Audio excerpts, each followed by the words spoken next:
Kuya Joel, ano masasabi mo? Si ate yung ano ko. No comment. No comment? Bakit nyo sinisira yan?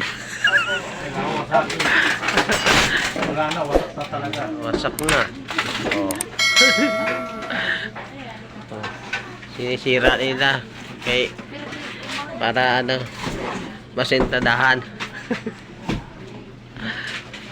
Bilisan mo. Kami dito magtulog dyan? Pero kay ano lang naman? Ha? Bakit? Ito, dahil pa ako. Ito, nagtaga pa ako.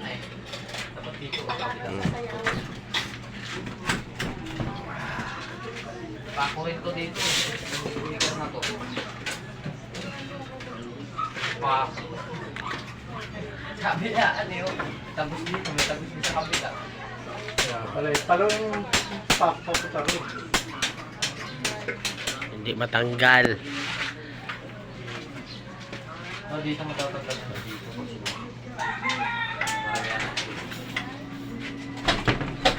Kasi, birahin mo.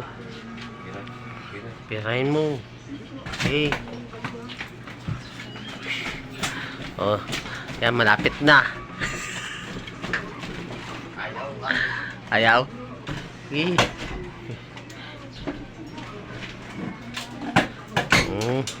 Ayan, malapit na. Ayan na. Ano yung butas? May. Nako, baka may ano dyan. May TV. Laglag yan. Nako, makabayad ka ng 30,000. Butos lang to.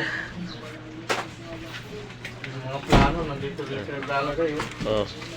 Yun nga, sabi niya, Joel, ano, rupok na rin pala yung magdiri. Yung magaling yung harap. Nung araw pa si JJ dyan na wala. Hindi nga. Pagkabi ba yan? Ang gabi yun. Kaya sa araw yun, tulog yun. Kapag tinaklap namin dingding na gamit. Hindi mo na kayo sabi ako. Kayo, hindi mo kami nagpupuk eh. Tanggalan kami ng dingding doon. Sabi kay William. Grabe yung dingding ni William. Yan. Yan, ginawasak na guys. Ang gabi kasi si Gigi. Oh, wasak. Oh. Ang galing mo magwasak dyan. Ito na yung mag-radyo, hindi ka mag-radyo eh. Mag-radyo ka doon, sabihan ka, wala kang delikadisa.